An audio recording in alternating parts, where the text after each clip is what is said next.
tell me about the locker room situation, and then also tell me about what it was like to compete that day. I'll start by kind of filling you in on the competition. So that first day of competition was, I don't have any events that fall on this day. So this was a day that I didn't compete. But this was the 500 freestyle was one of the events, which was the event that Leah swam the first day. Again, being an event I didn't compete in, I got to sit on the side of the pool and watch this. And if you don't know how swimming works at this level, you swim in the morning, you have to swim prelims, but you have to qualify for finals to come back and swim again at night. So top 16, make it back and swim again. And so I'm watching prelims in the morning. And there's several heats, maybe 8 or so heats. And so this girl comes up next to me. She had just swam in one of the earlier heats. Her name is Reka. She swam for Virginia Tech. She's a 5th year. Because of COVID, we got an extra year of eligibility, to which she took. She was from Hungary. And she stayed in the U.S. I asked her, I was like, why did you take your 5th year? And she said, I've wanted to become an All-American. And so she was standing next to me. She was out of breath. Her heart rate was high. And she was watching the result board to see if she made top 16. And she realizes as the last heat dives in the water, which this is the heat that Leah is swimming in the morning, she realizes she's going to be right on the cusp of making it back. She watches Leah dominates, beats everyone in the water by seconds, which in swimming, even 1 second is a ton. But Leah beat everyone in the water by multiple seconds, body lengths. And these are Olympians. These are the most impressive female swimmers of all time. But again, beats everyone. Reka looks up to the result board and she realized she placed 17th. And I knew her relatively. I didn't know her well, but I knew her name. And we're standing next to each other and she grabs my hand, looks at me with tears coming down her face. And this is when my feelings shifted, because up until this point, I felt kind of mad, just confused. I felt mad that the NCAA, frustrated. They didn't see it how I saw it. But she grabbed my hand, tears rolling down her face. And she says, I just got beat by someone who didn't even have to try. And that's when my feelings shifted to heartbreak. Seeing how this affected her, knowing she put in the same work to a level that I did, knowing she stayed an extra year from her home country in Hungary in the States so she could achieve this goal, and she just had that stripped from her. And again, that's when it felt like I'd been punched in the gut. And so we come back that night, and of course, Leah Thomas swims to a national title, beating everyone. The time Leah went this year would have beat everyone in the country again. The time Leah went last year would have beat everyone in the country again this year by seconds. So Leah became the first male to win a national title on the women's side. That next day of competition, this was the day that Thomas and I competed against each other in the 200 freestyle. We both swam in the morning. We qualified top 8. We came back that evening. And we raced, and almost impossibly enough, we tied. So we went the exact same time down to the 100th of a second, which I won't say never happens in swimming, but that's rare, right? To touch the wall at the exact same time. And so we actually tied for 5th place. It wasn't a best time for either of us. I didn't perform my best, and Thomas, I can speculate. I like how you use that word. I can speculate in a minute about what I think. But we go behind the awards podium after our race, and the NCAA official looks at both Thomas and myself and says, great job. You guys tied. We don't really account for ties in terms of trophies. We only have one. So that trophy goes to Leah. And so I was, of course, taken aback by this. Not because I wanted the tangible trophy. I'm a 12-time All-American, so I have lots of those. But it was the principle of him outright looking at me as if it didn't matter and telling me that Leah got the trophy. And so I questioned him. And so what was the justification? Yeah, exactly. What the hell's the justification for that decision? I questioned him. At minimum, you'd expect a coin toss or Absolutely. something like that to randomize it. So what the hell's going on there exactly? And I asked exactly that. I said, why? I understand we tied. I understand there's one trophy, but why are you adamant on Thomas having this trophy?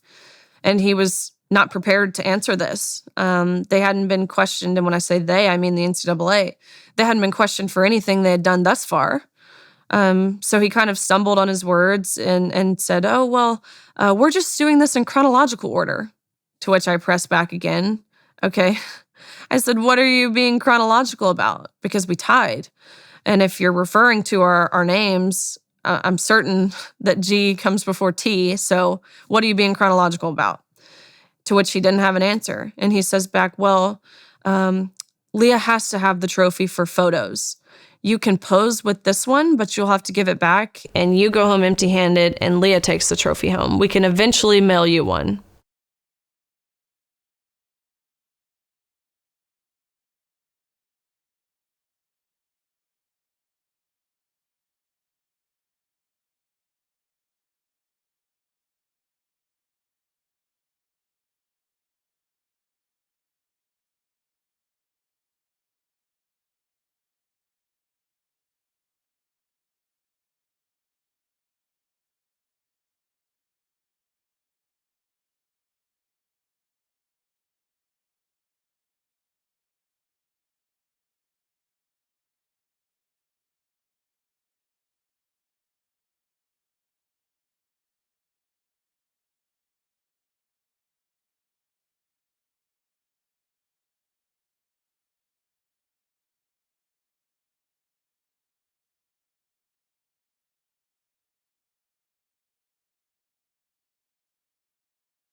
Oh, so Leah has to have the trophy for photos. Okay, so that's the rationale. Okay, so let's just delve into that for a second. So now I'm going to put myself in Leah Thomas's place, in Will Thomas's place, and I'm going to think, well, I'm 6'4" and I'm a man, and I just tied this young woman who's been working her whole life to become a fast swimmer. And comparatively speaking, she's a much faster swimmer than me because I was 462nd among my peers and she's third. And now I've tied her, and now these people have come up and they're arbitrarily going to award a trophy to me, even though there's no evidence that I deserved it. At best, there's a 50% crack, 50% chance that I'm the deserving party here.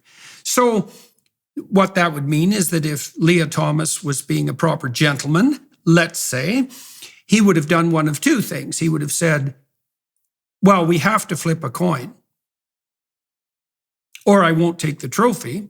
Or he would have said, well, I'm not going to take the trophy because it's unfair that you give it to me under these circumstances. And yet he did neither. Instead, he took the trophy and he went and posed for the damn photographs.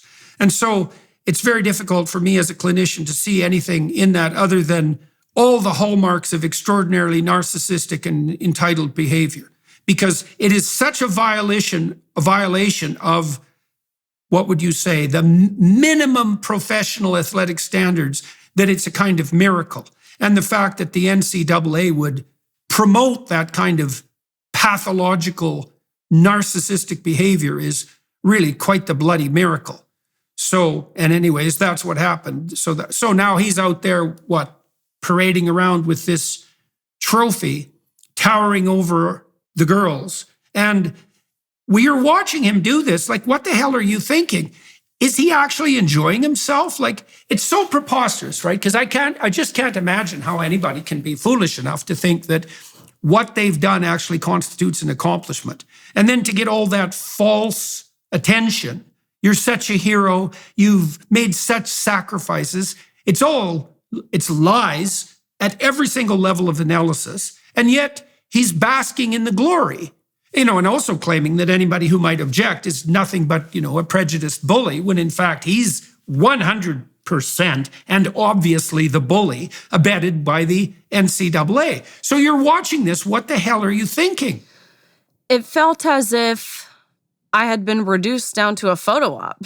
That's how I felt. I felt like, again, everything that I'd worked my entire life for was reduced to this photo opportunity to validate the feelings of a male at the expense of my own, not just my own, every female swimmer at that meet.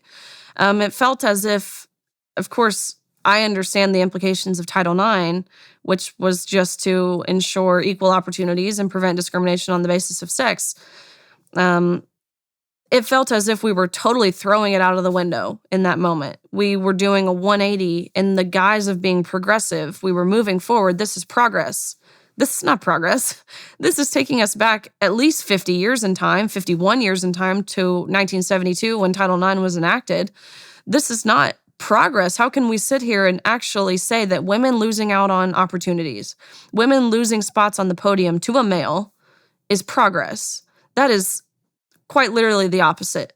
That's how I felt. I felt as if it was at this point, truthfully, when I realized I was fed up, because I knew up until this point, I knew the unfair competition was wrong. This wasn't trivial. I knew this. I knew the locker room was long, which I know I'm going to touch on because I think it's important. I knew that was wrong. But this piece, this whole trophy incident, and again, it wasn't about the tangible trophy for me. It wasn't about something as simple as holding it. It was the principle behind it.